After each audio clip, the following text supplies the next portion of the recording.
Okay, so welcome to our Meet Your Expert series. And so this is the third one, and we're going to be spread out over the month of January. And tonight I have with me Dr. Adam, who is going to explain everything that parents and caregivers want to know. How about that for an introduction? so tell Again, us. thank you for doing this.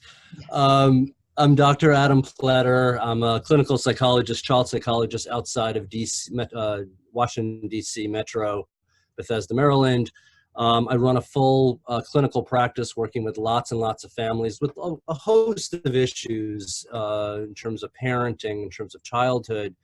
And about 10 or so years ago, that work shifted to working more and more the tantrums around digital devices. It wasn't just getting off of video games and TV, but all these pocket-sized computers that we all carry around. We call them phones. I'm hearing beeping and stuff, yes. Yeah, I'm on my computer and I don't know how to silence all that. So sorry. So yeah, that's what I do. I travel around at least the US, maybe soon to be Europe. I hope so. We're waiting for you. Yeah, teaching lots of caring, well-intentioned parents, bringing them up to speed. A lot of parents, especially if you're a parent of a teenage-ish child, you might be in your late 30s, early 40s, and we didn't grow up with any of the internet if you go back. And so a lot of my parenting work now really has taken on this new phase of helping parents who, the term, which I didn't come up with, but the term that I use is digital immigrant. We are digital immigrant parents raising digital native children and teenagers, where often parents don't feel equipped. It's sort of foreign to them. It's not what they know and feel comfortable with. And so they sort of keep their fingers crossed, and we are in a very reactive stance. So I've developed this program, iParent 101, where I teach parents what the internet not just is, but the apps, what's out there, why the kids from a developmental point of view. Again, I'm not a tech expert, so I do a lot of work around the psychology behind it, the development behind humans, children, and why they're seeking out, why it's so difficult for them to get off certain games, certain apps. And so I've developed this program where I'm trying to empower parents to parent.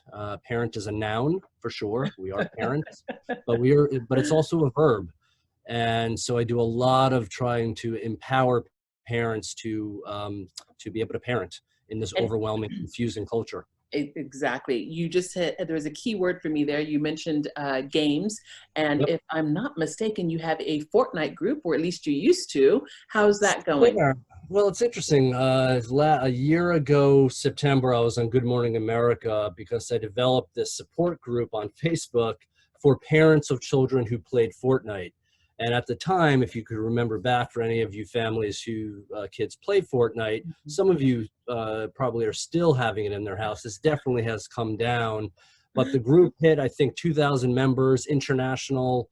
It was amazing to watch. Right. It was amazing to watch everyone struggling, all these international parents struggling with the exact same thing of we don't really understand what this game is, why it's different, why it's become this international phenomenon, and yet our kids seem completely glued to it. And my approach was to try to inform parents, again, empower them with some understanding of what the game was about, how to manage it better, instead of just shutting it down, trying to join with your kids and understand the gameplay, because that game in particular had some differences that it wasn't as simple just to say, okay, it's time to get off. You could do that, but then you're creating way more tantrums. Exactly. Right. You gotta wait until like the circle gets smaller, or until you've killed someone. There's things to wait for, Adam. Exactly. There was all these different things, and with the son of my 10-year-old at the time, who was definitely a pretty avid player, I created a whole online course with terms, and it's out there still on my website. It's free. Still on iParent? Yeah, iParent101.com. I have a lot of courses out there, some of which you just need the right coupon code and it's free, some of which I just have as previews. Okay, And well, I'm always right, updating. stop right there. I'm just going to negotiate on behalf of some of the digital parents in our community to get like 10% off or a coupon code. I'll do that later Definitely. because I think it's really invaluable to have a child psychologist talking about these things because let's face it, social media, online gaming, smartphones, screen addiction, all of these things that we want to say. I mean, you're at the forefront of it. For me, I look at it from this legal point of view, a lot of looking at parental legal responsibility, looking at the responsibility of the tech companies, of the individuals themselves, if they're Yep. bullying, if they're defaming characters by, nasty Instagram posts. But I think what you do is just essential because parents need to know that their little beings are going to grow up to be, great little human beings, and with all of this stuff. Doesn't that sound Right. Well, eloquent? All of this stuff. no, absolutely. All this stuff. There's so much stuff that it's overwhelming, and we are engineered through evolution to seek out that stuff. And when you're a small human, again, I talk about future adults, that often parents approach this new type of parenting where we don't really understand it all, and it feels overwhelming because it is literally overwhelming, the amount of access and the amount of information that we, but also our kids, have at literally our fingertips, our thumbs in particular. And so I do a lot of work, and it's all based on my clinical work, working with lots of kids all day long. Again, I have a full-time practice where I'm working with kids who are struggling, not just with gaming and with the internet. Again, I have a pretty general practice, a lot of anxiety, a lot of childhood depression, attention problems, learning, and behavioral challenges. And and so it's all informed by that work with my patients. But what really occurs to me, and I was thinking about this over the weekend, and I was thinking about some of what I might share with you in this small interview that we're doing, is that there is a shift, multiple shifts, in that young kids, if you have and I hear about this all the time around the country where I speak, there's young kids, 6, 7, 8, easy, on TikTok, on other Yeah. types of social media, and they have their own little private individual worlds now. And again, I'm not a tech expert, as I said, but from a psychological point of view, that's a major shift that I can't say has ever happened in any other generation, where a young developing human, let's call him or her 8 years old, has Right. a completely separate world in life that their parents often have no clue about. Right. And that we don't know how all that's going to turn out. Again, I don't think we could just keep it down. I wish there were some ways. I try to offer ways of having parents at least have some power over this so they can set enforceable limits. There's a Right. lot of parental controls, which, depending on how much time you want to spend, we could talk Right. about, but that's a lot of what my talk does, is use those parental controls. But at the same time, having parents not be afraid to talk to our kids, I push this parent-child dialogue to have some uncomfortable conversations, But because our kids are out there on their own yeah. doing what they're supposed to do. It's not wrong for them to seek out the information, to make the friends, to make the connections, but And it's see, all on their own. that's why I put my legal hat on, Adam, and that's where I Yeah. have to disagree because 8-year-olds should not be on TikTok. Okay. It's not, so we're not disagreeing. Yeah. What I'm describing is the reality of what is Of happening. course, I agree with you. And so And that's a major, major concern. for me too. And so one of the things I do when I speak with parents is I show them TikTok. I plug it in and put it on my PowerPoint so they can see what their 8-year-olds are looking at, which are, 18 to 25-year-olds in certain stages of undress and lots of times very sexualized.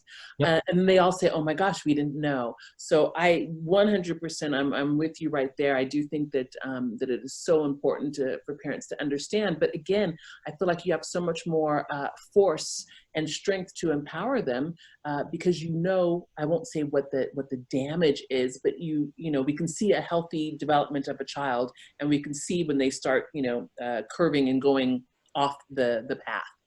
Unfortunately, by the time they're in my office, if that's the issue, Right. we are in this reactive stance, and humans by nature, again, are reactive. There's a loud bang, we react. it Right. hits our stimulus, we respond in that way. So, so that's a lot of what I at least think about, and I try to bring that type of perspective to the work to, again, as you said, empower the parents to make different choices. Just like, when the kids are older, teenagers learning to drive a car, it's Right. under supervision, and that's by law. We got many years of research and unfortunate, tragic deaths and so forth that have led to all these laws. We're still at the very beginning, like first paragraph of the book of what it's like to parent Right. in the digital age. Right. And I hear we you. can I make hear real, you. I'm just we thinking can all make the really good speculation. guesses. Yeah. We can make really good guesses about how this is going to play out, but we don't really know in terms of human development. And again, we're raising future adults. So from my point of view, it's not about just keeping it away. It's about educating, dialogue going in families, across communities, across maybe the world, for parents to be empowered to make better choices to help their kids. We are just right on the exact same wavelength. In fact, one of the things you said that just made me go ding, ding, ding, and you mentioned seeing children because of social media. No, you said seeing children because of depression. And so for me, one of the things I would just love to hear you talk about is that, we keep hearing about these links between social media and depression. Is that something that is real, or is it that we see children who are vulnerable that are on social media more and that would lead to a depression? Or what? I know me personally, when I'm looking through my feeds and I see people off doing these great things, I'm like, oh boy, yeah. So Yeah. I can imagine for little people. Yeah, so my answer, at the risk of hedging, will be, I think it's all of that. There definitely is a correlation. That's where I've sort of come down, and I feel comfortable calling it a correlation between increased screen time over many years, which is the reality of most kids now. The correlation between increased screen time and increased symptoms of depression, anxiety. Certainly suicide rates have skyrocketed in the last 10 or so years around young kids.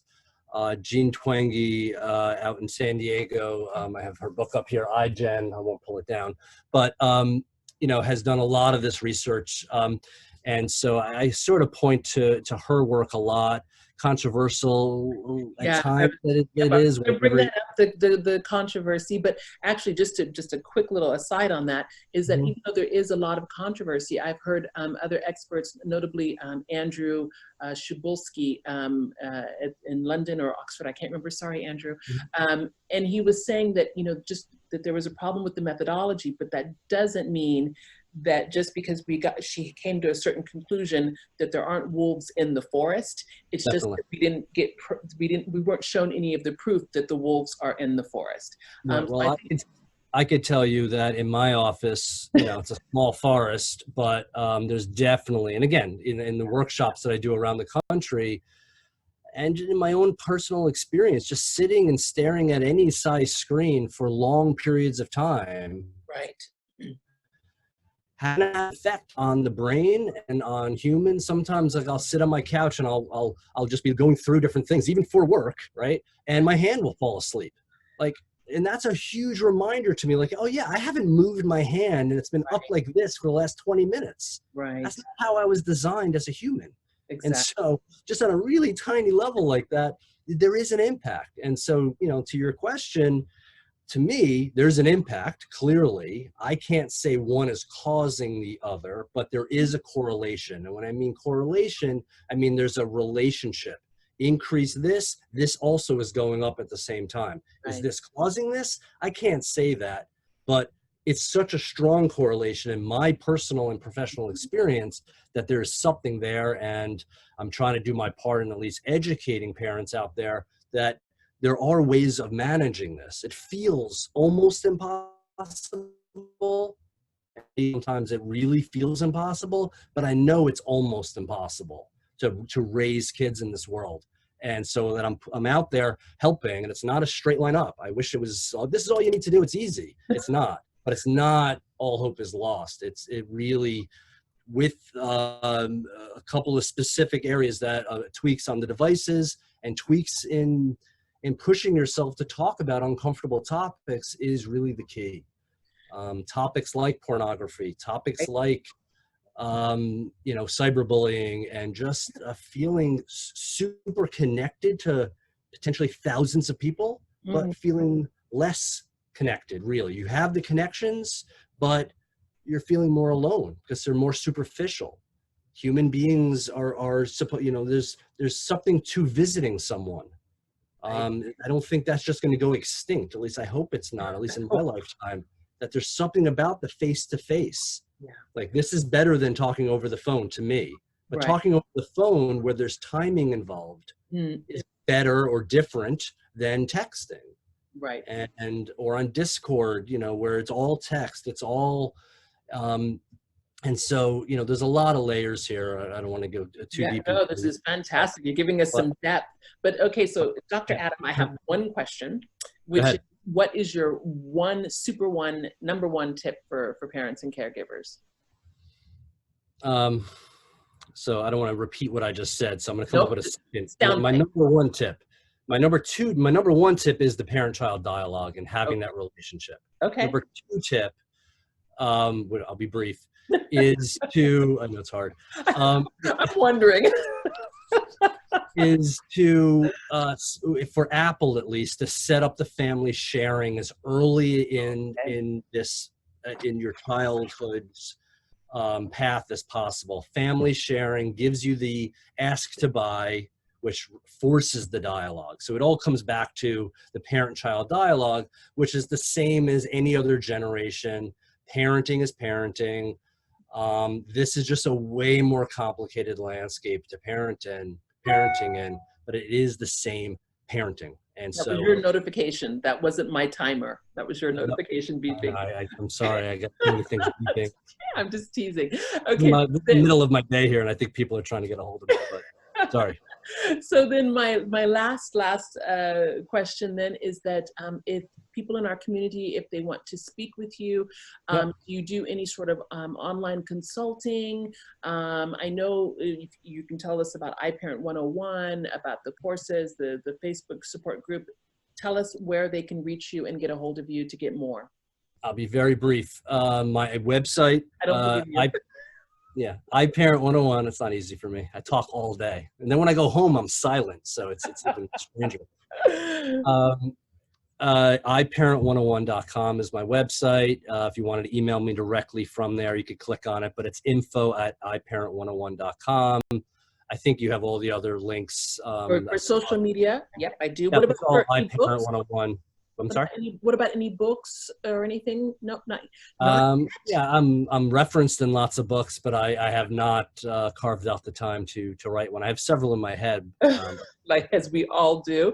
Now, so tell me, Adam, on your website, do you have some of your appearances on Good Morning America and some of the other shows, so that way they can...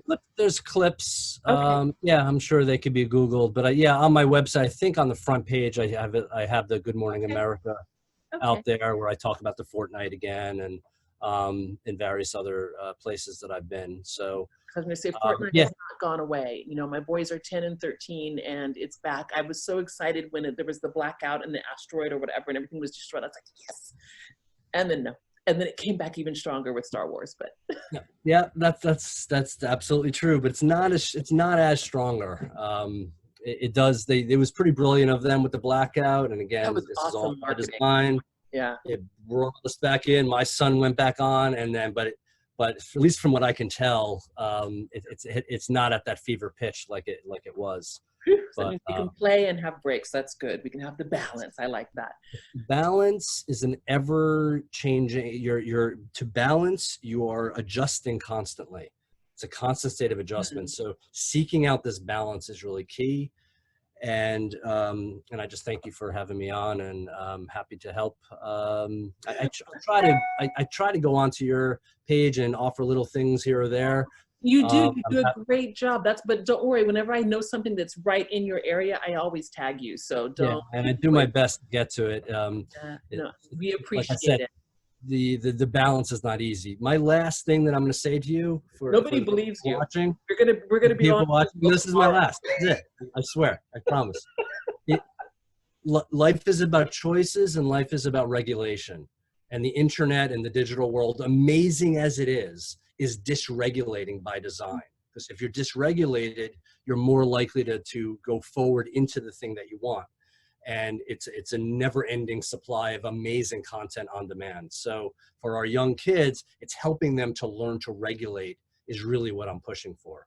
And I'll leave it at that. Okay, you did it. Well, I'm going to say thank you so much. And you know what? This has just been too much fun. Adam, we're going to do something again. We're going to figure it out, whether it's a course or something, because we've got a lot to share with these parents like us who are, you know, right in the thick of it. So thank you again. Thank you, everybody who's listening. There'll be more experts coming up. Don't know when, but stay tuned. Bye. Thank you. Bye.